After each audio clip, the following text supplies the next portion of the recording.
चिंगारी बनी तबाही की मिसाल, वो अभी वो उसी जगह पे है जो कि आप देखे होंगे कि एक चिंगारी के वजह से पूरे 41 परिवारों के घर जलकर राख हो गया है, जिनका सारा सामान जलकर राख हो गया है। अभी हम उसी जगह हैं, सरायगढ़ भपटियाही प्रखंड अंतर्गत शाहपुर पृथ्वीपट्टी में, और हमारे साथ यहाँ पर जनता हॉस्पिटल के डॉक्टर तबरेज साहब हैं और मुखिया जी हैं और शिक्षक जी हैं और ग्रामीण लोग हैं, और लोगों को अब यहाँ पर जो है सबसे ज़्यादा मुश्किलों का सामना करना पड़ रहा है इस कड़ाके की ठंड की वजह से, क्योंकि जिस तरह से ये कड़ाके की ठंड लगातार बढ़ती ही जा रही है, लोगों की परेशानियां यहाँ और भी बढ़ रही है। लोग यहाँ ठंड से बचाव के लिए तरह तरह की उपायां कर रहे हैं, लेकिन ना ही अब यहाँ लोगों को आशियाना है रहने के लिए, और ना ही अब तक समुचित सरकारी व्यवस्था की जा रही है।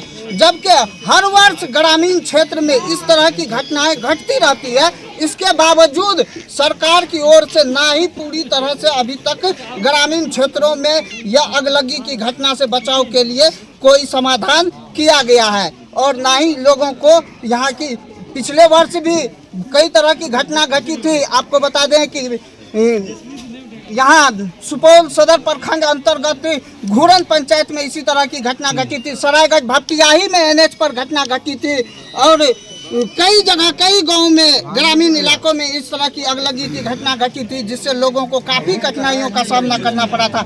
हमारे साथ अभी मौजूद मुखिया जी सतीश पांडे जी हैं। हम जानेंगे कि लोगों की यहाँ किस तरह से परेशानियाँ अब लगातार बढ़ रही है और लोगों को किन किन चीज़ों की ज़रूरत है। क्या मुखिया जी, हमारे चैनल में आपका स्वागत है। यहाँ पे लोगों का किस तरह से अब जो है परेशानियाँ बढ़ना शुरू हो गया है? यहाँ पे मेन परेशानी है ठंडा है, और कंबल और पहनने वाला कपड़ा, ठंड का मौसम है इसलिए यही ज़रूरी है।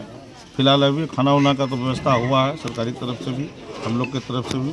अभी फ़िलहाल जैसे देने के लिए आए हमारे डॉक्टर साहब जनता हॉस्पिटल से, सुभाष जी, सुरेंद्र, सजाद जी, ये लोग सामान लेके आए हैं, और लोग आ रहे हैं। कल भी आए थे कुशी रक्तवीर से, संजय जी, सबकी का मदद हो रहा है। अभी यहाँ सबसे बड़ी समस्या है कि ठंड का मौसम है और लगातार ठंड बढ़ रही है, लेकिन इन लोगों के पास जिस तरह से इन लोगों का आशियाना जड़ गया है, तो आशियाने के लिए रहने का क्या सरकारी स्तर से व्यवस्था आप लोग दिलवाने का काम किए हैं अब तक? सरकारी स्तर से अभी तक प्लास्टिक का व्यवस्था हुआ है और व्यवस्था हो रहा है। खाना का भी, किचन का व्यवस्था हुआ है, सरकारी तरफ से चालू है। फिलहाल कपड़ा का यहाँ जरूरी है, पहनने वाला कपड़ा का तो सब कुछ तो जल चुका है, कुछ तो बचा है नहीं। तो पहनने के लिए जो कपड़ा होता है, ओढ़ने के लिए, बिछाने के लिए, इस सब का बहुत जरूरी है। यहाँ पे यहाँ सामुदायिक किचन का शुभारंभ कर दिया गया है। किचन का व्यवस्था अभी लगभग उस किचन में कितने परिवार का भोजन बन रहा है? 300 लगभग 300 परिवार का, 300 आदमी का बन रहा है। 300 आदमी का बन रहा है। तो 41 घर जड़ा हुआ है, 43, तो उसी हिसाब से 300 लोग का खाना बन रहा है, सब लोग खा रहे हैं। कल से ही चालू है, अभी भी खाना खाएंगे ये लोग। अभी जिस तरह से इन लोगों का घर जल गया है, तो इन लोगों के रहने का क्या प्रबंध किया गया? रहने का प्रबंध वही प्लास्टिक दे के रहने का प्रबंध किया गया है।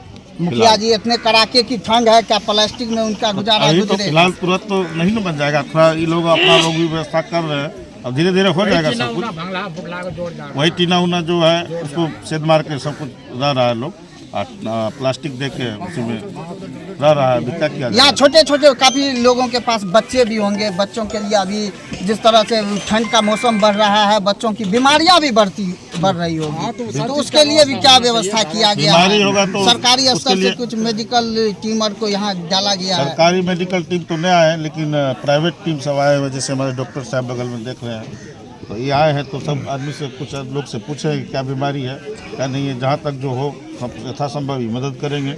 जहाँ सरकारी भेजने का जरूरत है, सरकारी हॉस्पिटल भेजेंगे, इनसे मदद होगा। ये अपने हॉस्पिटल में बुला के निस्वार्थ सेवा होगा। दे रहे अभी चेक उक तो किया 2-4 ठोक।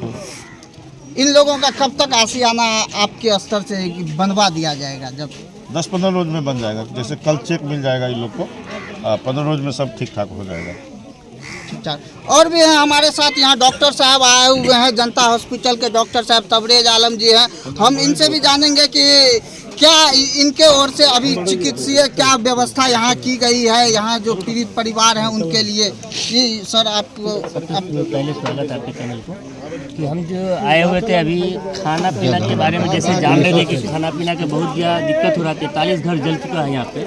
43 घर का मतलब कम से कम 100 आदमी तो जरूर हो गए उनके परिवार में, और 100 आदमी का खाना पीना और कंबल कपड़ा वगैरह का प्रॉब्लम हो रहा था। हमने सबसे पहले खाना का कुछ सामग्री लेके आए हैं और वितरण किए हैं। अभी 43 आदमी को वितरण किए हैं और उम्मीद करते हैं कि जो भी बीमार होंगे, जो भी डायरिया वगैरह ऐसा कुछ भी परेशानी आती है तो हम उसके लिए हमेशा 24 घंटा उपलब्ध हैं। आप जनता हॉस्पिटल आइए या हमको यहाँ आना पड़ेगा, हम यहाँ भी आएंगे। अभी फिलहाल आपकी टीम यहाँ पर नहीं आई है, सिर्फ आप राहत किट लेके आए हैं। अभी हम राहत किट लेके आए हुए थे और दूसरी बात है कि हम ये भी देखना चाह रहे थे कि यहाँ पर क्या क्या परेशानी आ रही है, उस हिसाब से हम लोग और आगे कदम बढ़ाना चाह रहे थे और हेल्प कर सकें। क्या अभी तक यहाँ कोई बीमारी का वैसा कुछ शंका लगा है? जैसा कि पूछा वैसा कुछ तो अभी प्रभाव नहीं पड़ा है, क्योंकि कुछ बच्चे में दिक्कत आ रही है सर्दी खांसी के, जो कि मौसम के एतबार से है, और कोई जो जलने के कारण से ऐसा कुछ नहीं हुआ है। जो भी है सर्दी खांसी वगैरह ऐसा कुछ नहीं हुआ। तो जो बच्चे यहाँ बीमार पड़ रहे हैं ठंड की वजह से, उनके लिए क्या रहेगा आपके चिकित्सा टीम की तरफ? मेरे तरफ से एक कैंप डाला जाएगा यहाँ पे 1 दिन के लिए, और उस कैंप के अंदर हम सबको देख लेंगे। अभी कितने परिवार को आप राहत वितरण किए हैं? अभी हम टोटल 45 परिवार। देखिए, ये जनता हॉस्पिटल के डॉक्टर साहब तबरेज आलम जी थे। अभी ये 45 परिवार के लिए यहाँ राहत किट लेकर के आए हुए थे और इन्होंने ये भी यहाँ के जनता से वादा किया है कि अगर ज़रूरत पड़ी तो हम अपनी पूरी मेडिकल टीम यहाँ उतार देंगे और यहाँ के लोगों को पे जो आपदा गुजरी है उस आपदा के घड़ी में हम उनके साथ खड़े हैं। यहाँ पे अभी हमारे साथ एक शिक्षक जी हैं जो यहीं के ग्रामीण भी हैं। हम उनसे जानेंगे क्या क्या यहाँ पर अभी वर्तमान में जो समस्या उत्पन्न हो रही है और यहाँ किन किन चीज़ों की अब ज़रूरत है। जी, अब जो है जो आज 3 दिन घटना को गुजरी है, जो राहत तो मिली है, तो सबसे ज़्यादा कपड़े और रात में रहने की आशियाने की ज़रूरत है, और छोटे छोटे बच्चे का जो स्वेटर जैकेट वगैरह पहनने का, टी शर्ट वगैरह कुछ नहीं बचा। औरतों के लिए पहनने और ओढ़ने के लिए कोई वस्त्र नहीं बचा है। तो खाने का इंतज़ाम तो सरकार के द्वारा है, जो मदरसा शाही रज़ाकिया में कैंप लगी हुई है, सारे लोगों को खाना दिया जा रहा है। तो कपड़े तो कम्बल और एक चादर एक दिया गया है।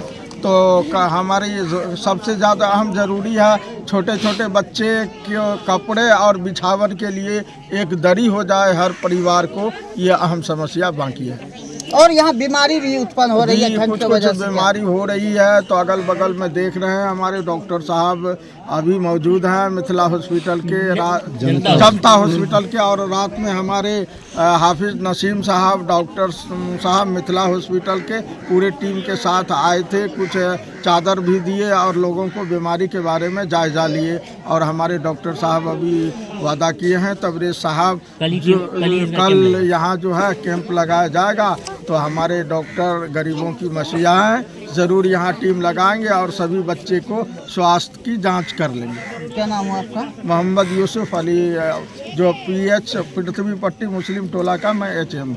देखिए, ये शिक्षक मोहम्मद यूसुफ अली जी हैं जिन्होंने बताया कि यहाँ पे अब तो समस्या ज़्यादा कुछ नहीं है, लेकिन यहाँ सबसे ज़्यादा समस्या उत्पन्न हो रही है कपड़े की।